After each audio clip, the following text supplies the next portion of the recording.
चलिए आज हम लोग कक्षा 9 आप देख रहे हैं कक्षा 9 में एक कविता है पथ की पहचान, जिसके रचनाकार हरिवंश राय बच्चन जी हैं। इसके चौथे भाग की आज व्याख्या करेंगे हम लोग। इसके पहले हम लोग 3 भाग की व्याख्या कर चुके हैं। तो सबसे पहले हम लोग एक एक लाइन की व्याख्या इसकी सीखें। इसके पहले इसमें क्या कवि ने कहा है मैं टेम्परेरी आपको एक बार बता दे रहा हूँ। आप ऐसे ही सुन लीजिए, तो जब मैं व्याख्या समझाऊंगा तो आप बहुत आसानी से समझ लेंगे। और जब एक बार इसमें क्या है ये जाने रहेंगे तो आप प्रसंग भी आसानी से लिख लेंगे। ठीक है, तो पहले आप ऐसे ही सुन लीजिए कि इसमें है क्या। इस पद्यांश में देखिए, इस पद्यांश में कवि ये कहता है, हरिवंश राय जी ये कहते हैं कि ऐसा कोई नहीं कहता कि अपने मन में तू सुंदर सपनों को, अच्छी कल्पनाओं को मत आने दे। क्योंकि एक उम्र में सभी लोग सुंदर कल्पनाओं को या सुंदर सपनों को अपने हृदय में स्थान देते हैं। यानी कहने का मतलब यह है कि जैसे अभी आप हैं, आप निश्चित रूप से सोचते होंगे कि मैं एक दिन पढ़ लिख करके बड़ा आदमी बनूंगा, मेरे पास घर होगा, गाड़ी होगी, बंगला होगा, बैंक बैलेंस होगा, ऐसा आप सोचते होंगे। तो कवि यही कह रहा है कि ये कोई तुमको मना नहीं करता है कि स्वप्न मत देखो अच्छे, क्योंकि एक उम्र में सभी लोग इस स्वप्न को देखते हैं। ठीक है, और आगे कवि कहता है कि अगर तुम चाहो भी कि ये अच्छे स्वप्न जो देख रहे हो तुम इनको रोक लो तो तुमको सफलता नहीं मिल सकती। ये स्वप्न, ये सुंदर कल्पनाएं तुम रोक नहीं सकते मन में आने के लिए, आएंगे ही अपने समय पर। और आगे कवि कहता है लेकिन ये जो सुंदर कल्पनाएं आपकी आंखों में आती हैं, आपकी आंखों के रूपी घर में जो ये सुंदर कल्पनाएं जन्म लेती हैं, ये बेकार नहीं होती, इनका कुछ उद्देश्य होता है। कहने का मतलब जब आप सोचते हैं कि आप एक बहुत बड़ा आदमी बनेंगे तो ये उद्देश्य होता है कि आपको मेहनत करनी पड़ेगी, आपको बहुत सारा प्रयास करना पड़ेगा एक बड़ा आदमी। तो ये जो कल्पनाएँ होती हैं, आप जो सोचते हैं कि मैं अच्छा करूँगा, ये सोचना बेकार नहीं होता है, इनका कुछ उद्देश्य होता है। लेकिन आगे कवि इसमें कहते हैं कि लेकिन है जीवन पथ के मुसाफिर, अगर तेरे पास सुंदर कल्पनाएं 2 हैं तो सच्चाई 200 है। यानी सुंदर कल्पनाएं, मधुर स्वप्न कम हैं और सच्चाई बहुत ज़्यादा है, यथार्थ बहुत ज़्यादा है। अब आप कहेंगे सर सच्चाई यथार्थ और इसका क्या मतलब? तो कहने का मतलब आपने एक सुंदर सा स्वप्न देखा, आपके मन में एक कल्पना आई कि आप बहुत बड़े आदमी बनेंगे, आपने ऐसा सोचा। लेकिन सोचिए कि सच्चाई ये है कि उस एक उद्देश्य को प्राप्त करने के लिए आपको कितनी बाधाओं को पार करना पड़ेगा, कितना पढ़ना पड़ेगा, कितनी समस्याएं आएंगी, उन सारी समस्याओं को पार करके तब आप अपने उद्देश्य को पाएंगे। ऐसा नहीं कि आप बस सोचिए और आप बन जाएंगे। तो कवि यही कह रहा है कि तेरे पास कल्पनाएं, जो सुंदर कल्पनाएं हैं वो 2 हैं, यानी बहुत कम है, लेकिन यथार्थ सच्चाई बहुत ज़्यादा है। तो तू केवल कल्पनाओं को में ही मत पढ़, तू सच्चाई को भी जान ले। केवल कल्पनाओं पे खुश मत हो कि तूने सोच लिया तो बड़ा आदमी बन जाएगा।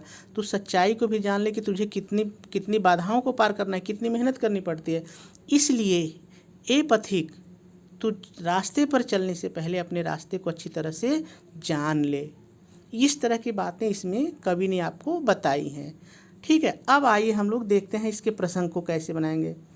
तो देखिए, प्रसंग में आपको पता है ना कि जो मैंने अभी बताया कि इसमें कवि कहता है कि जो है सुंदर स्वप्न और सुंदर कल्पनाओं को भी तू जान ले, और जो जीवन की सच्चाई है उसको भी जान ले और अपने रास्ते पर बढ़। ऐसा मैंने बताया।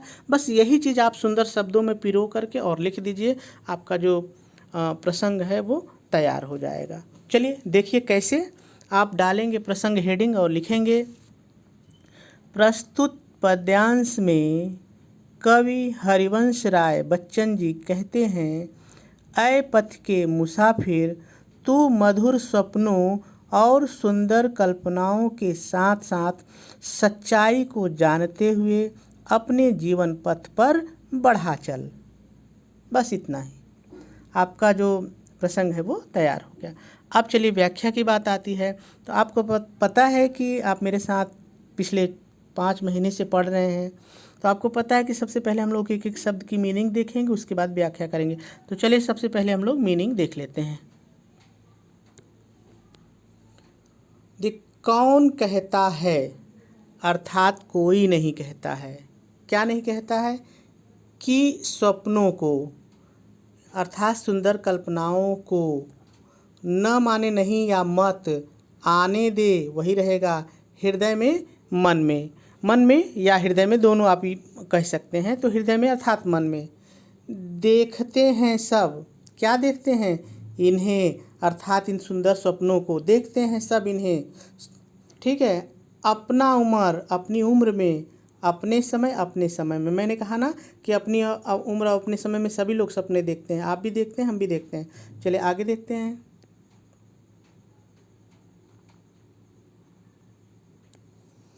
और वही रहेगा, तू कर वही रहेगा, यत्न माने प्रयत्न प्रयास, भी तो मिल नहीं सकती सफलता, सारे शब्द वही रहेंगे व्याख्या में भी। ये वही रहेगा, ये मतलब वही सुंदर स्वप्न, ठीक है, सुंदर कल्पनाएं। उदय होते हैं अर्थात जन्म लेते हैं। लिए कुछ कुछ लेकर, क्या लेकर, ध्येय उद्देश्य लेकर। कहाँ उद्देश्य लेकर, नैनो मतलब आँखों के, निलय माने घर में या नीड़ में या घोंसले में, एक शब्द कोई ले लेंगे, ठीक है। तो नैनों के निलय में अर्थात आँखों के घर में। किंतु लेकिन, जग संसार के, पथ माने रास्ते, पर यदि स्वप्न दो, यदि सुंदर स्वप्न दो हैं, दो गिनती होती है ना, एक दो, स्वप्न दो, सुंदर कल्पनाएं दो हैं, तो सत्य 200, यथार्थ, सत्य माने यथार्थ 200। स्वप्न सुंदर कल्पनाओं पर ही, मुग्ध मतलब मोहित या खुश या रीझ, जो भी कह लीजिए, मत हो, खुश मत हो जा, स्वप्न पर ही, सुंदर कल्पनाओं पर ही मत खुश हो जा। फिर सत्य का भी ज्ञान कर ले, तू सच्चाई को भी जान ले। इसलिए कवि कहते हैं कि ऐ राहगीर बटोही राहगीर, चलने के वही रहेगा पूर्व पहले, बाट रास्ते की पहचान कर ले। एक एक मीनिंग हम लोगों ने देख ली ना, अब देखिए चुटकियों में हम लोग इसकी व्याख्या करेंगे। आइए, आप व्याख्या हेडिंग डालेंगे और शुरू करेंगे कैसे, देखिए व्याख्या हेडिंग डाल के डैश डालेंगे और लिखेंगे, प्रस्तुत पद्यांश में कवि हरिवंश राय बच्चन जी कहते हैं, ऐ पथ के मुसाफिर। इतना अपने से जोड़ना पड़ेगा, ठीक है। कितना, फिर से सुन लीजिए कितना जोड़ना पड़ेगा। प्रस्तुत पद्यांश में कवि हरिवंश राय बच्चन जी कहते हैं, ऐ जीवन पथ के मुसाफिर, इतना, ठीक है। अब यहाँ से आ जाइए, देख लीजिए, ऐ जीवन पथ के मुसाफिर, कौन कहता है, अर्थात कोई नहीं कहता है। क्या नहीं कहता है, कोई नहीं कहता है कि स्वप्नों को, मधुर स्वप्नों को या सुंदर कल्पनाओं को, दोनों लिखना पड़ेगा, मधुर स्वप्नों को या सुंदर कल्पनाओं को अपने अपने जोड़िए, अपने मन में मत आने दे। आगे देखिए, देखते हैं सब इन्हें, इन्हें को पहले कर लीजिए, इन्हें पहले कर लीजिए, क्योंकि इन मधुर सपनों और सुंदर कल्पनाओं को सभी देखते हैं अपनी उम्र और अपने समय में, अर्थात इन सुंदर कल्पनाओं और मधुर स्वप्नों को सभी लोग अपने जीवन में स्थान देते हैं।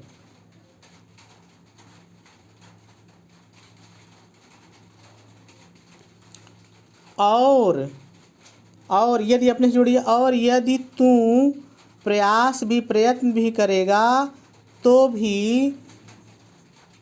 भी तुझे सफलता नहीं मिल सकती है।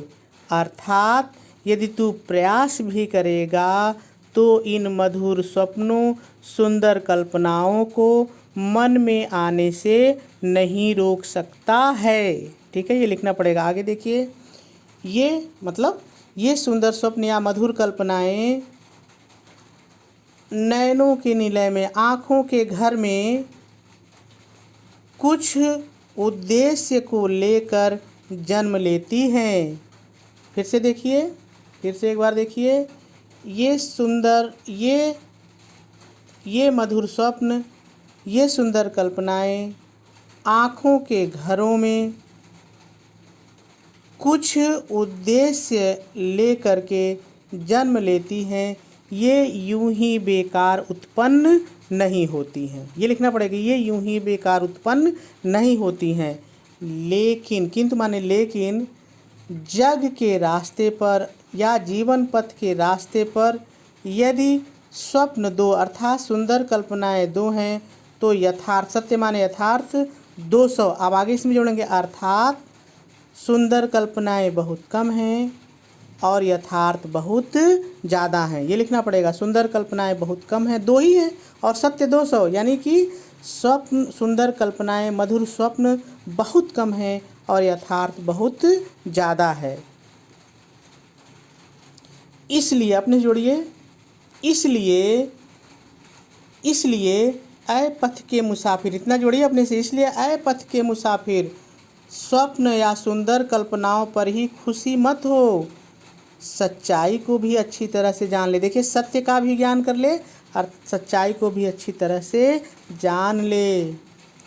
ऐ राहगीर, ऐ बटोही, चलने के पहले अपने जीवन पथ को भली भांति से पहचान ले। ठीक है, चलिए एक बार मैं फिर आपको जल्दी से बता देता हूँ, अगर कहीं कुछ छूटा होगा तो वो आ जाएगा। बहुत ही सरल है। देखिए, आप व्याख्या हेडिंग डालेंगे और लिखेंगे, प्रस्तुत पद्यांश में कवि हरिवंश राय बच्चन जी कहते हैं, ऐ पथ के मुसाफिर कौन कहता है, अर्थात कोई नहीं कहता है कि मधुर सपनों को, सुंदर कल्पनाओं को अपने हृदय में मत आने दे। सभी लोग इन्हें अपनी उम्र अपने समय में देखते हैं, अर्थात सभी लोग अपने जीवन में इन सुंदर सपनों मधुर कल्पनाओं को स्थान देते हैं। और तू यदि प्रयत्न भी करेगा तो भी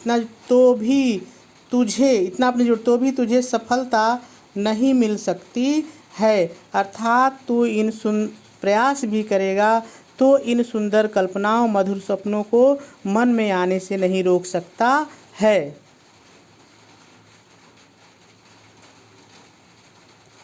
आगे देखिए, ये मधुर स्वप्न, ये सुंदर कल्पनाएं व्यर्थ नहीं होती हैं।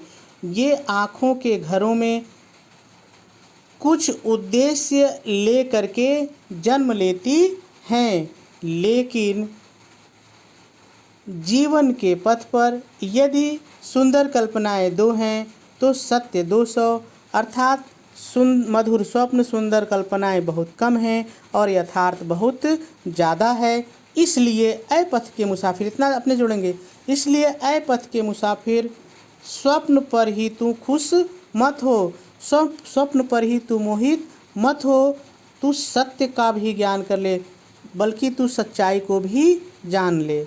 ठीक है, आगे देखिए, ऐ बटोही, चलने के पहले जीवन पथ को अच्छी तरह से जान ले। ठीक है, तो पहली बार और दूसरी बार में कहीं कुछ थोड़ा बहुत अंतर आ सकता है, तो उससे कोई दिक्कत नहीं है। आप दोनों समय की व्याख्या दोनों बार की देख लीजिए और जो आपको अच्छी लगे जोड़ दीजिए। मेरा काम आपको सिखाना है, रटाना नहीं है। ठीक है, उम्मीद है बात आपको समझ में आ गई होगी। ठीक है, इसके आगे हम लोग कल जो है इसके अंतिम पद को देखेंगे।